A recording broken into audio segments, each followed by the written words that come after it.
Capítulo 86. Id, doctrinad a todas las naciones.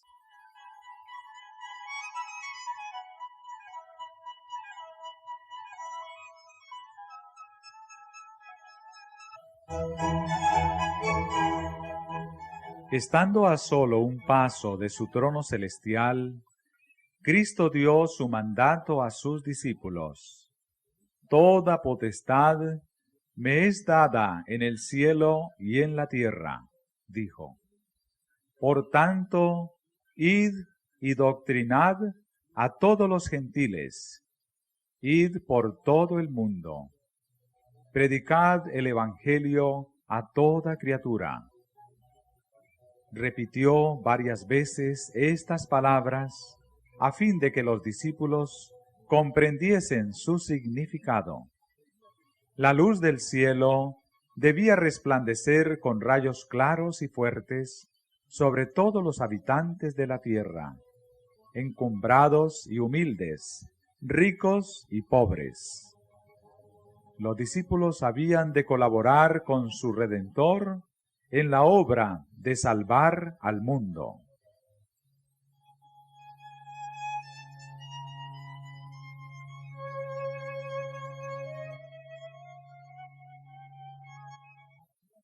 El mandato había sido dado a los 12 cuando Cristo se encontró con ellos en el aposento alto, pero debía ser comunicado ahora a un número mayor. En una montaña de Galilea se realizó una reunión, en la cual se congregaron todos los creyentes que pudieron ser llamados. De esta reunión, Cristo mismo había designado, antes de su muerte, la fecha y el lugar. El ángel, al lado de la tumba, recordó a los discípulos la promesa que hiciera de encontrarse con ellos en Galilea. La promesa fue repetida a los creyentes que se habían reunido en Jerusalén durante la semana de la Pascua, y por ellos llegó a muchos otros solitarios que estaban lamentando la muerte de su Señor. Con intenso interés esperaban todos la entrevista. Concurrieron al lugar de reunión por caminos indirectos, viniendo de todas direcciones para evitar la sospecha de los judíos envidiosos. Vinieron con el corazón en suspenso, hablando con fervor unos a otros de las nuevas que habían oído acerca de Cristo.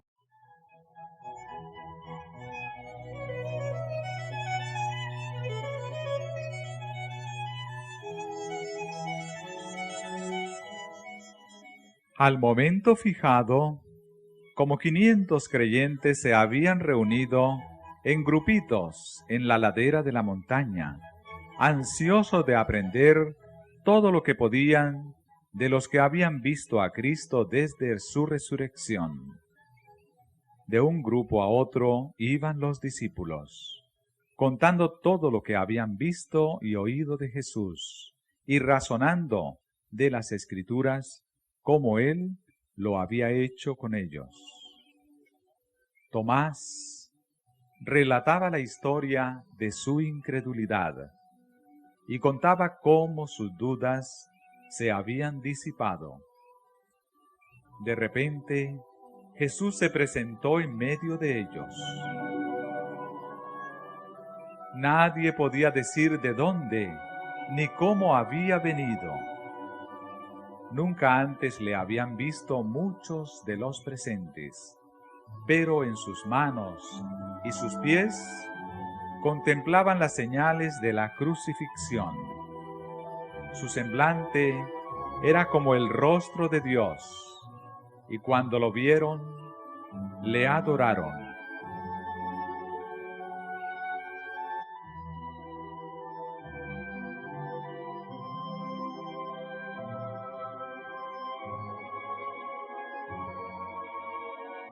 Pero algunos dudaban. Siempre será así. Hay quienes encuentran difícil ejercer fe y se colocan del lado de la duda. Los tales pierden mucho por causa de su incredulidad.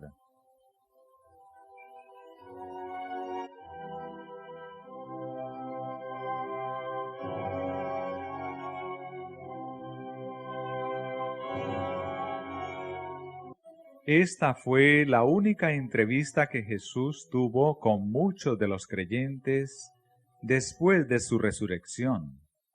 Vino y les habló diciendo: Toda potestad me es dada en el cielo y en la tierra. Los discípulos le habían adorado antes que hablase, pero sus palabras, al caer de labios que habían sido cerrados por la muerte, los conmovían con un poder singular. Era ahora el Salvador resucitado. Muchos de ellos le habían visto ejercer su poder sanando a los enfermos y dominando a los agentes satánicos. Creían que poseía poder para establecer su reino en Jerusalén, poder para apagar toda oposición, poder sobre los elementos de la naturaleza. Había calmado las airadas aguas, había andado sobre las ondas coronadas de espuma, había resucitado a los muertos. Ahora declaró que toda potestad le era dada. Sus palabras elevaron los espíritus de sus oyentes por encima de las cosas terrenales y temporales, hasta las celestiales y eternas. Les infundieron el más alto concepto de su dignidad y gloria.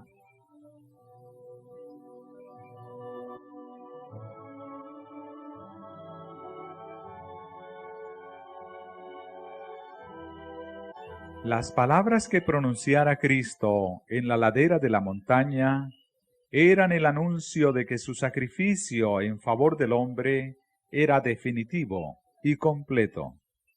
Las condiciones de la expiación habían sido cumplidas. La obra para la cual había venido a este mundo se había realizado. Se dirigía al trono de Dios para ser honrado por los ángeles, principados y potestades. Había iniciado su obra de mediación.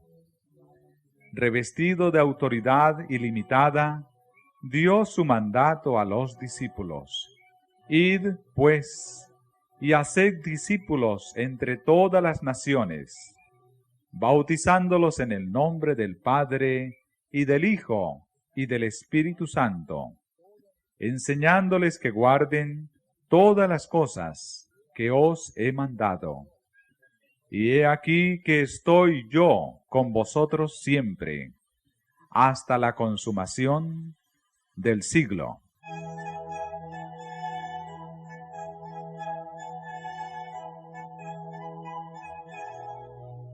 El pueblo judío había sido depositario de la verdad sagrada, pero el farisaísmo había hecho de él el más exclusivista, el más fanático de toda la familia humana. Todo lo que se refería a los sacerdotes y príncipes, sus atavíos, costumbres, ceremonias, tradiciones, los incapacitaba para ser la luz del mundo. Se miraban a sí mismos, la nación judía como el mundo. Pero Cristo comisionó a sus discípulos para que proclamasen una fe y un culto que no encerrasen idea de castas ni de país, una fe que se adaptase a todos los pueblos, todas las naciones, todas las clases de hombres.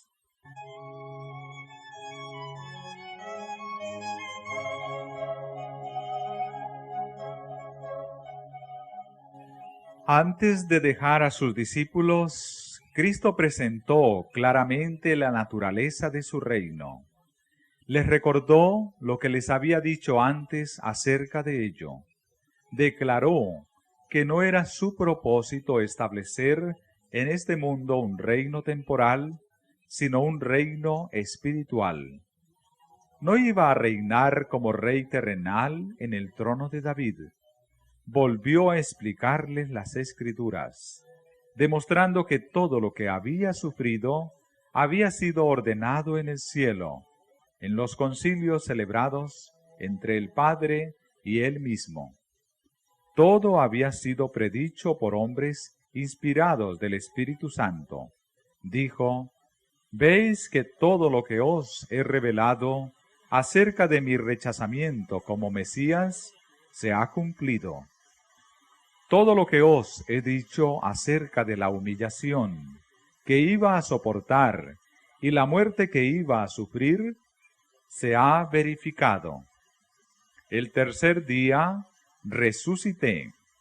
Escudriñad más diligentemente las Escrituras y veréis que en todas estas cosas se ha cumplido lo que especificaba la profecía acerca de mí».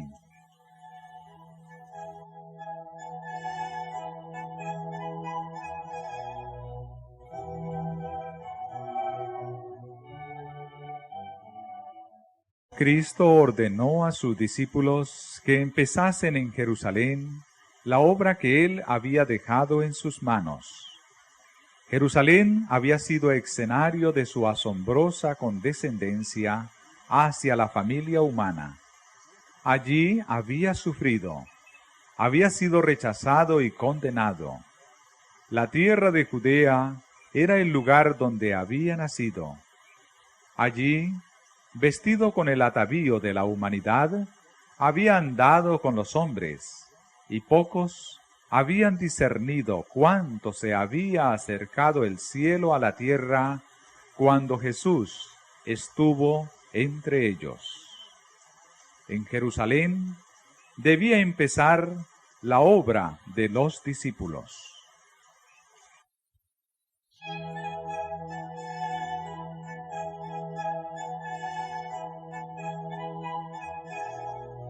En vista de todo lo que Cristo había sufrido allí y de que su trabajo no había sido apreciado, los discípulos podrían haber pedido un campo más promisorio, pero no hicieron tal petición. El mismo terreno donde él había esparcido la semilla de la verdad debía ser cultivado por los discípulos, y la semilla brotaría y produciría abundante mies. En su obra, los discípulos habrían de hacer frente a la persecución por los celos y el odio de los judíos. Pero esto lo había soportado su Maestro, y ellos no habían de rehuirlo. Los primeros ofrecimientos de la misericordia debían ser hechos a los homicidas del Salvador.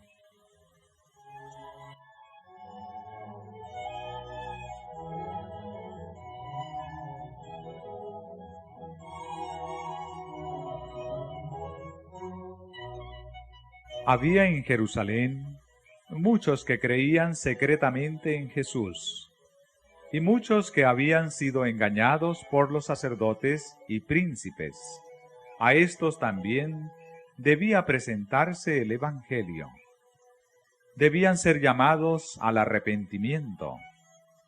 La maravillosa verdad de que sólo por Cristo podía obtenerse la remisión de los pecados debía presentarse claramente.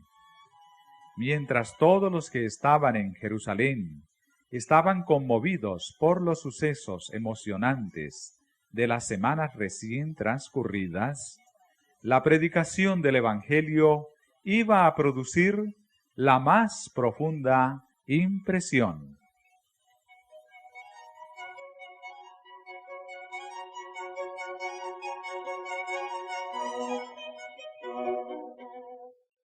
Pero la obra no debía detenerse allí.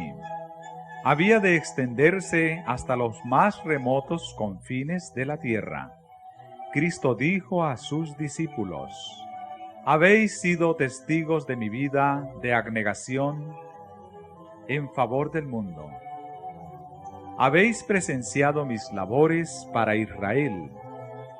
Aunque no han querido venir a mí para obtener la vida, aunque los sacerdotes y príncipes han hecho de mí lo que quisieron, aunque me rechazaron según lo predecían las Escrituras, deben todavía tener una oportunidad de aceptar al Hijo de Dios.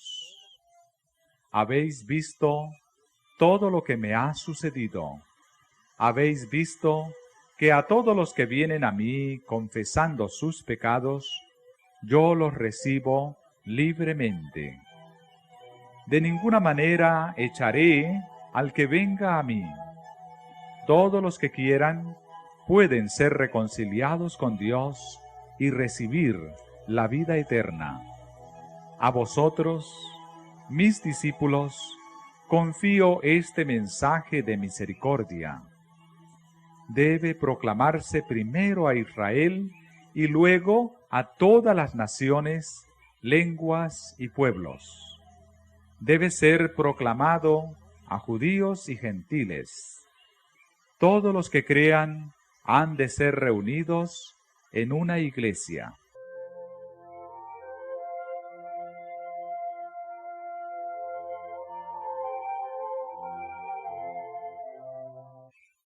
Mediante el don del Espíritu Santo, los discípulos habían de recibir un poder maravilloso. Su testimonio iba a ser confirmado por señales y prodigios. No solo los apóstoles iban a hacer milagros, sino también los que recibiesen su mensaje. Cristo dijo: en mi nombre echarán fuera demonios, hablarán nuevas lenguas, quitarán serpientes, y si bebieren cosa mortífera, no les dañará. Sobre los enfermos pondrán sus manos y sanarán.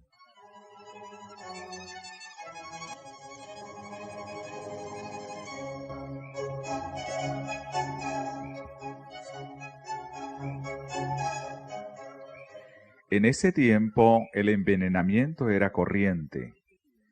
Los hombres faltos de escrúpulos no vacilaban en suprimir por este medio a los que estorbaban sus ambiciones. Jesús sabía que la vida de sus discípulos estaría así en peligro. Muchos pensarían prestar servicio a Dios, dando muerte a sus testigos. Por lo tanto, les prometió protegerlos de este peligro.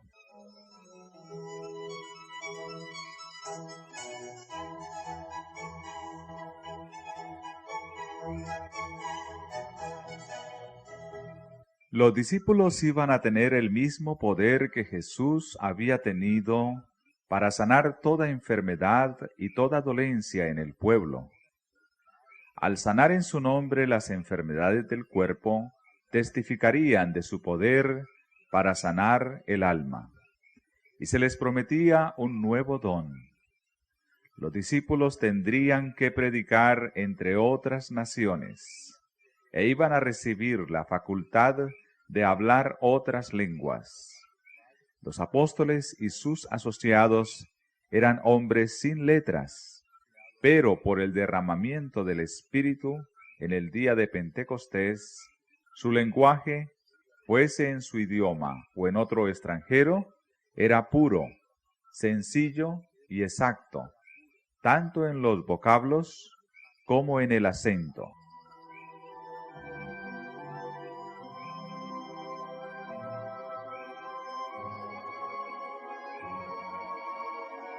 Así dio Cristo su mandato a sus discípulos. Proveyó ampliamente para la prosecución de la obra y tomó sobre sí la responsabilidad de su éxito. Mientras ellos obedeciesen su palabra y trabajasen en relación con Él, no podrían fracasar. Id a todas las naciones, les ordenó. Id hasta las partes más lejanas del globo habitable. Pero sabed que mi presencia estará allí. Trabajad con fe y confianza, porque nunca llegará el momento en que yo os abandone.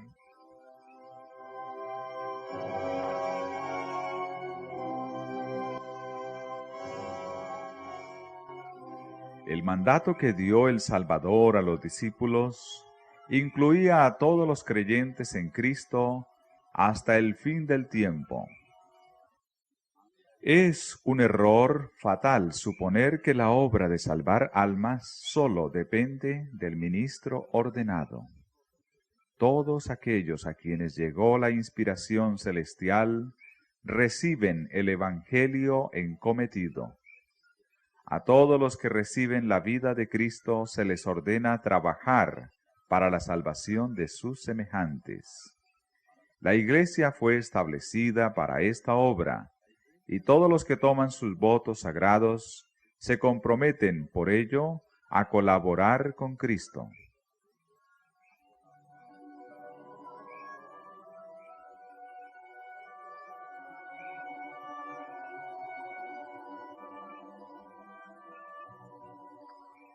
El espíritu y la esposa dicen, ven, y el que oye diga, ven.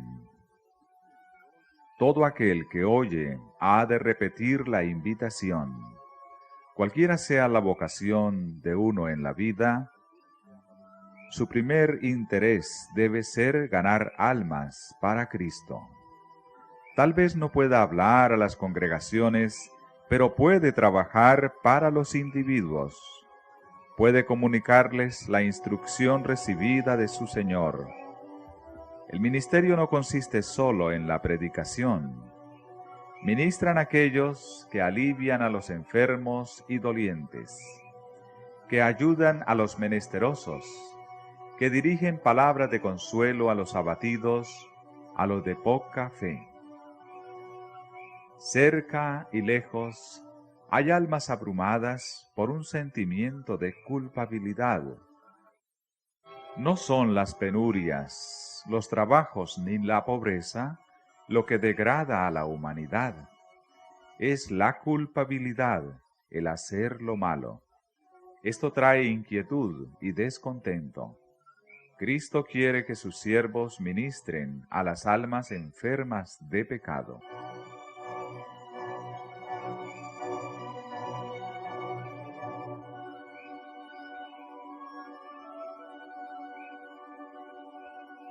Los discípulos tenían que comenzar su obra donde estaban.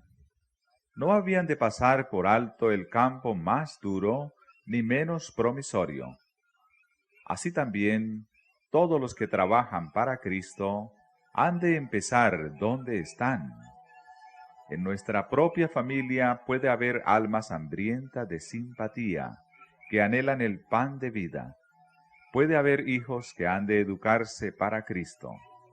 Hay paganos a nuestra misma puerta. Hagamos fielmente la obra que está más cerca.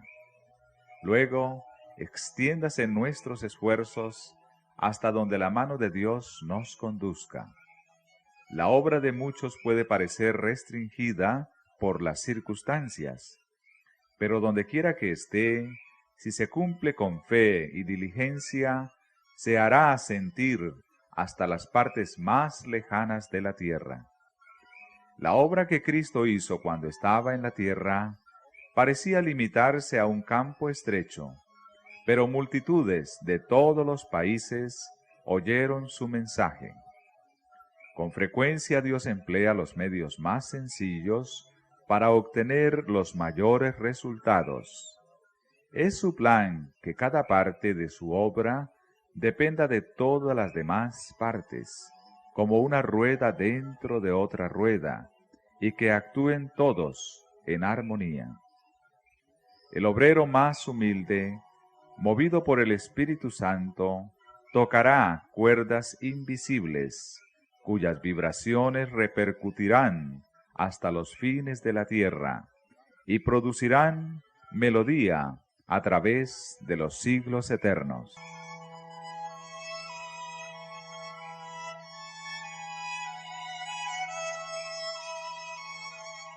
Pero la orden, id por todo el mundo, no se ha de olvidar. Somos llamados a mirar las tierras lejanas. Cristo derriba el muro de separación, el prejuicio divisorio de las nacionalidades, enseña a amar a toda la familia humana. Eleva a los hombres del círculo estrecho que prescribe su egoísmo.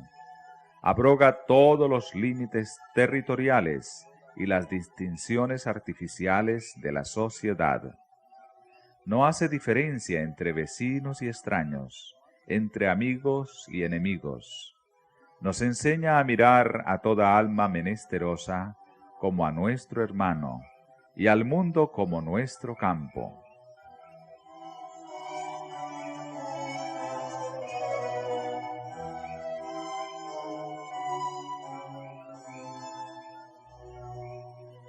Cuando el Salvador dijo, «Id y doctrinad a todos los gentiles», dijo también, «Estas señales seguirán a los que creyeren. En mi nombre echarán fuera demonios, hablarán nuevas lenguas, quitarán serpientes, y si bebieren cosa mortífera, no les dañará. Sobre los enfermos pondrán sus manos y sanarán». La promesa es tan abarcante como el mandato. No porque todos los dones hayan de ser impartidos a cada creyente. El Espíritu reparte particularmente a cada uno como quiere.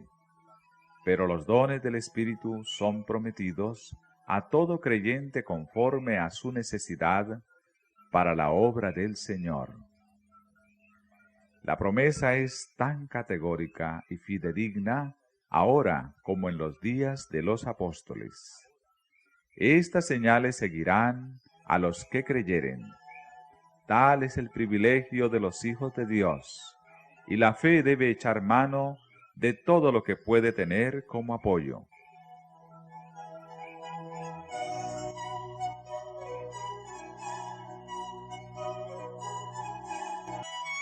Sobre los enfermos pondrán sus manos y sanarán. Este mundo es un vasto lazareto, pero Cristo vino para sanar a los enfermos y proclamar liberación a los cautivos de Satanás.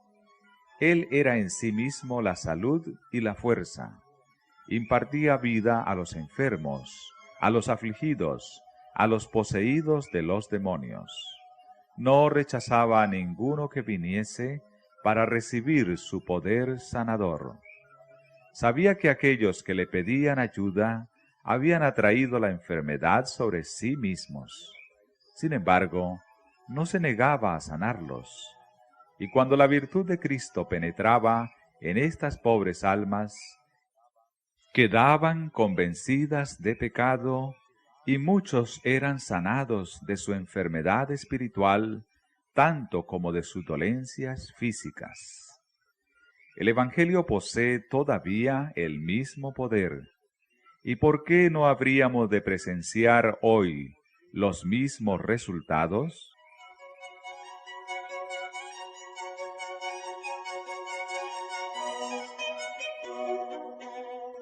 Cristo siente los males de todo doliente. Cuando los malos espíritus desgarran un cuerpo humano, Cristo siente la maldición. Cuando la fiebre consume la corriente vital, Él siente la agonía.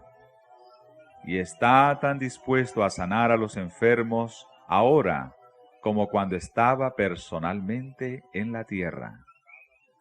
Los siervos de Cristo son sus representantes, los conductos por los cuales ha de obrar. Él desea ejercer por ellos su poder curativo.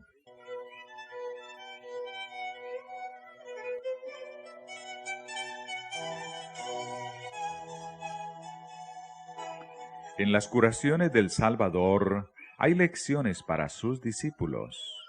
Una vez ungió con barro los ojos de un ciego y le ordenó: «Ve, lávate en el estanque de Siloé».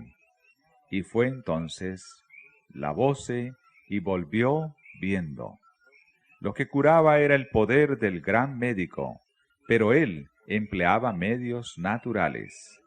Aunque no apoyó el uso de drogas, sancionó el de remedios sencillos y naturales.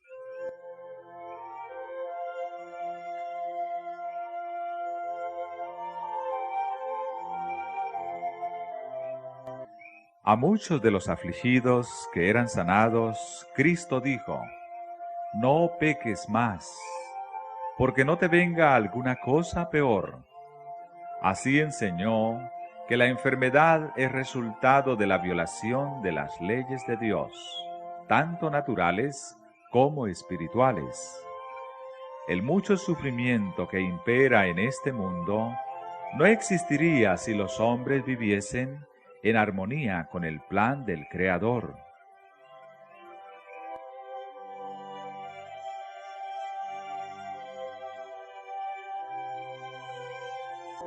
Cristo había sido guía y maestro del antiguo Israel y le enseñó que la salud es la recompensa de la obediencia a las leyes de Dios.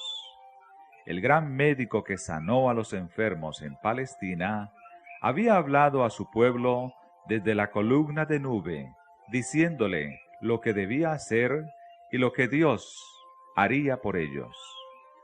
Si oyeres atentamente la voz de Jehová tu Dios, dijo, e hicieres lo recto delante de sus ojos, y dieres oído a sus mandamientos, y guardares todos sus estatutos, ninguna enfermedad de la que envié a los egipcios, te enviaré a ti, porque yo soy Jehová tu sanador.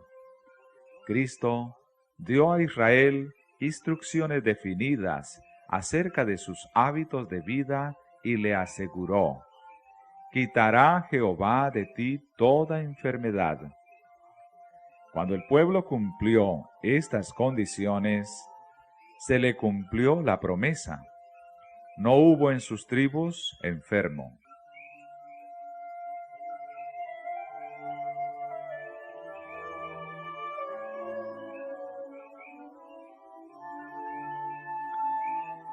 Estas lecciones son para nosotros. Hay condiciones que deben observar todos los que quieran conservar la salud. Todos deben aprender cuáles son esas condiciones.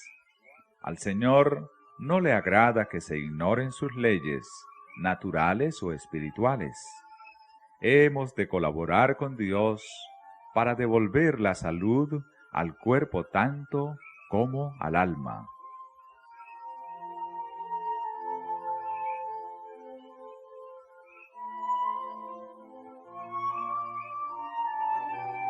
Y debemos enseñar a otros a conservar y recobrar la salud. Para los enfermos debemos usar los remedios que Dios proveyó en la naturaleza, y debemos señalarles a aquel que es el único que puede sanar. Nuestra obra consiste en presentar los enfermos y dolientes a Cristo en los brazos de nuestra fe. Debemos enseñarles a creer en el gran médico.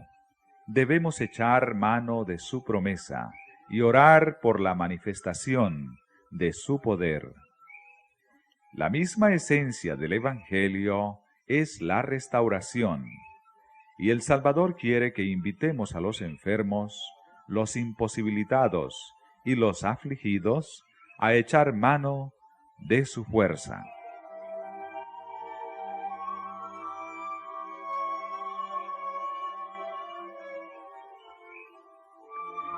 El poder del amor estaba en todas las obras de curación de Cristo, y únicamente participando de este amor por la fe, podemos ser instrumentos apropiados para su obra.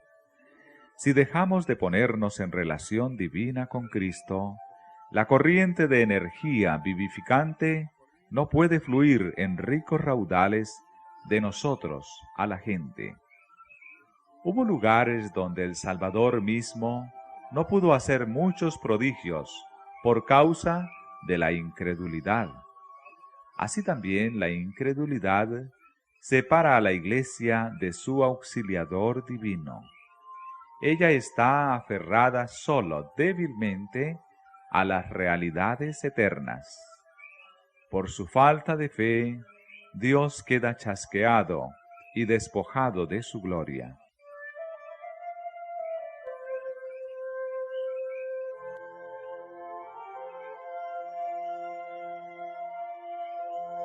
Haciendo la obra de Cristo es como la Iglesia tiene la promesa de su presencia. Id y doctrinad a todas las naciones, dijo. Y he aquí, yo estoy con vosotros todos los días, hasta el fin del mundo. Una de las primeras condiciones para recibir su poder consiste en tomar su yugo. La misma vida de la Iglesia depende de su fidelidad en cumplir el mandato del Señor. Descuidar esta obra es exponerse con seguridad a la debilidad y decadencia espirituales. Donde no hay labor activa por los demás, se desvanece el amor y se empaña la fe. Cristo quiere que sus ministros sean educadores de la Iglesia en la obra evangélica. Han de enseñar a la gente a buscar y salvar a los perdidos. ¿Pero es esta la obra que están haciendo? ¡Ay! ¡Cuán poco se esfuerzan para avivar la chispa de vida en una iglesia que está por morir! ¿Cuántas iglesias son atendidas como corderos enfermos por aquellos que debieran estar buscando a las ovejas perdidas? Y mientras tanto, millones y millones están pereciendo sin Cristo.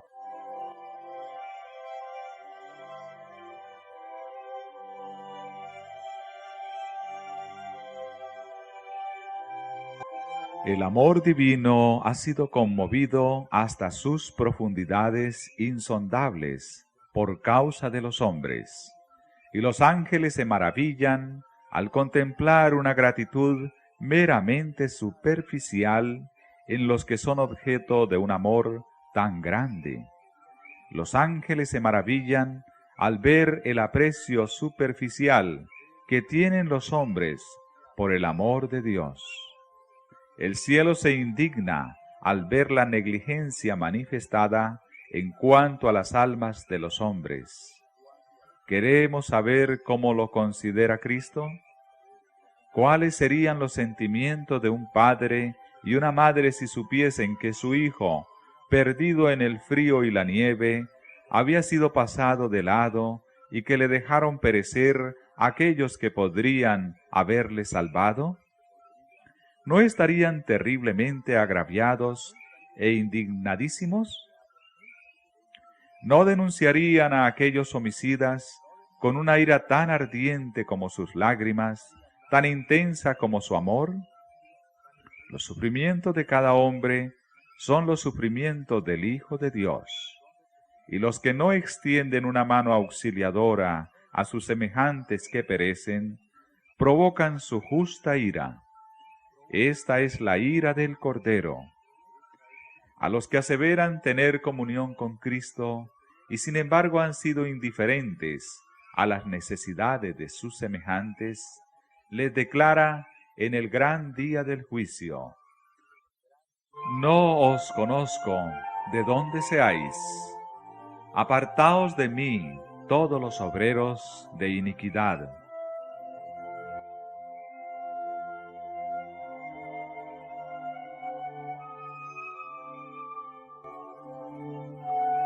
En el mandato dirigido a sus discípulos, Cristo no solo esbozó su obra, sino que les dio su mensaje. Enseñad al pueblo, dijo, que guarden todas las cosas que os he mandado. Los discípulos habían de enseñar lo que Cristo había enseñado. Ello incluye lo que él había dicho, no solamente en persona, sino por todos los profetas y maestros del Antiguo Testamento. Excluye la enseñanza humana. No hay lugar para la tradición, para las teorías y conclusiones humanas, ni para la legislación eclesiástica. Ninguna ley ordenada por la autoridad eclesiástica está incluida en el mandato. Ninguna de estas cosas han de enseñar los siervos de Cristo. La ley y los profetas, con el relato de sus propias palabras y acciones, son el tesoro confiado a los discípulos para ser dado al mundo.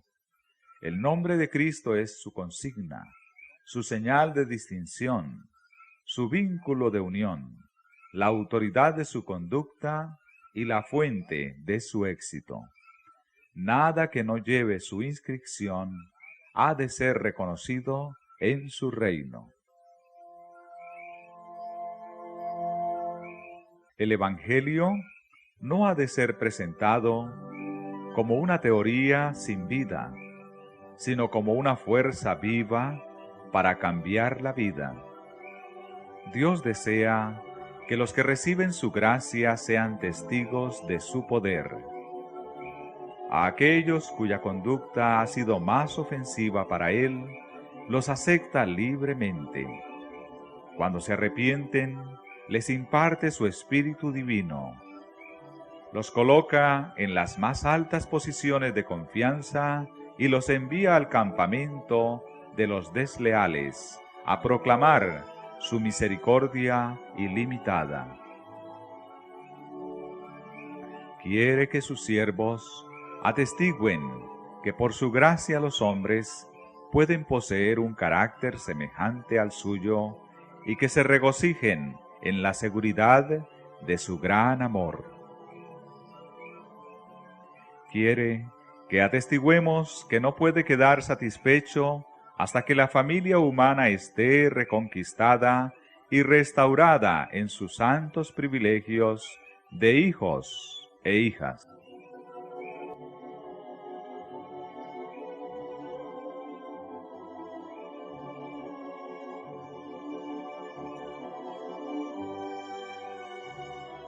En Cristo está la ternura del pastor, el afecto del Padre y la incomparable gracia del Salvador compasivo. Él presenta sus bendiciones en los términos más seductores. No se conforma con anunciar simplemente estas bendiciones. Las ofrece de la manera más atrayente para excitar el deseo de poseerlas.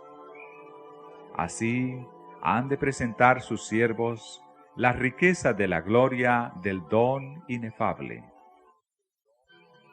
El maravilloso amor de Cristo enternecerá y subyugará los corazones cuando la simple exposición de las doctrinas no lograría nada. Consolaos, consolaos, pueblo mío, dice vuestro Dios. Súbete sobre un monte alto, anunciadora de Sión. Levanta fuertemente tu voz, anunciadora de Jerusalén. Levántala, no temas. Di a las ciudades de Judá, veis aquí el Dios vuestro. Como pastor, apacentará su rebaño. En su brazo cogerá los corderos, y en su seno los llevará. Hablad al pueblo de aquel que es señalado entre 10,000, y todo él codiciable. Las palabras solas no lo pueden contar. Refléjese en el carácter y manifiéstese en la vida. Cristo está retratándose en cada discípulo. Dios ha predestinado a cada uno a ser conforme a la imagen de su Hijo. En cada uno el longánime amor de Cristo, su santidad, mansedumbre, misericordia y verdad han de manifestarse al mundo.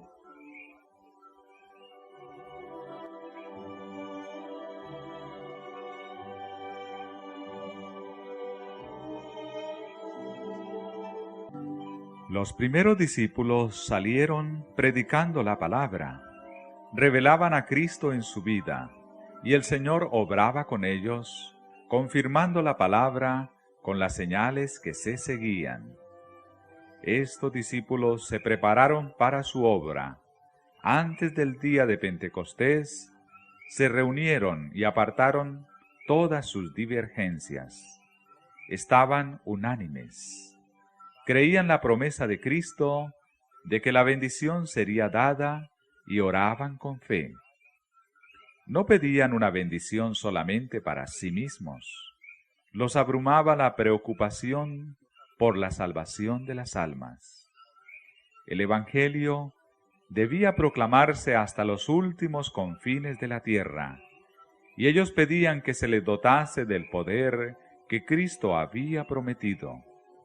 Entonces fue derramado el Espíritu Santo, y millares se convirtieron en un día.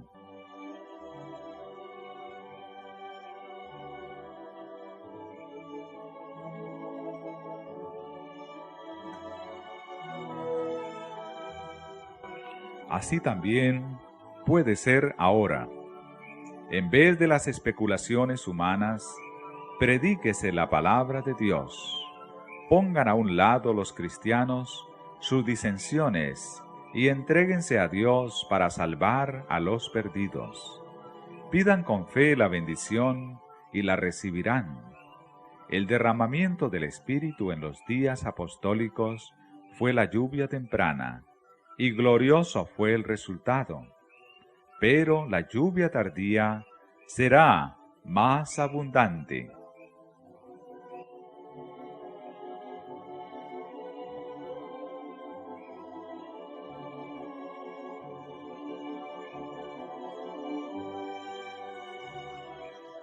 Todos los que consagran su alma, cuerpo y espíritu a Dios, recibirán constantemente una nueva medida de fuerzas físicas y mentales. Las inagotables provisiones del cielo están a su disposición. Cristo les da el aliento de su propio espíritu, la vida de su propia vida. El Espíritu Santo despliega sus más altas energías para obrar en el corazón y la mente. La gracia de Dios amplía y multiplica sus facultades, y toda perfección de la naturaleza divina los auxilia en la obra de salvar almas. Por la cooperación con Cristo son completos en Él, y en su debilidad humana son habilitados para hacer las obras de la omnipotencia.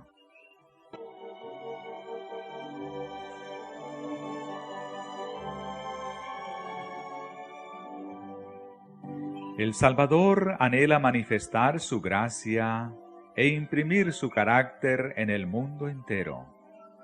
Es su posesión comprada, y anhela hacer a los hombres libres, puros y santos.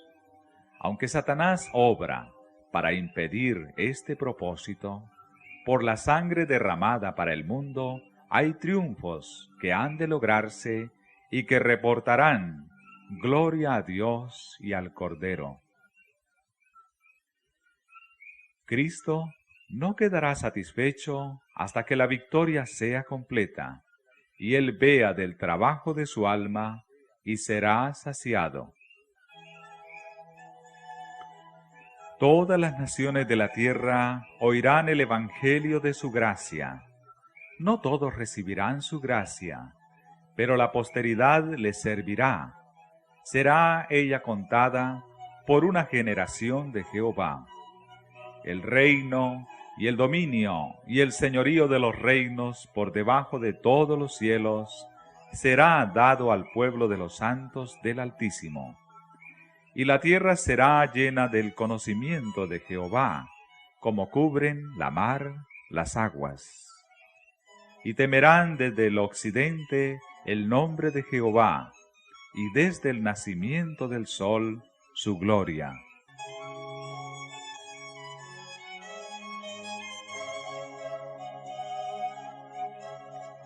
Cuán hermosos son sobre los montes los pies del que trae alegres nuevas, del que publica la paz, del que trae nuevas del bien, del que publica salud, del que dice a Sión, tu Dios reina.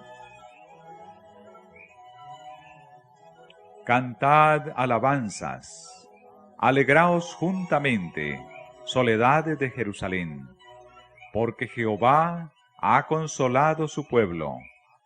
Jehová desnudó el brazo de su santidad ante los ojos de todas las gentes. Y todos los términos de la tierra verán la salud del Dios nuestro.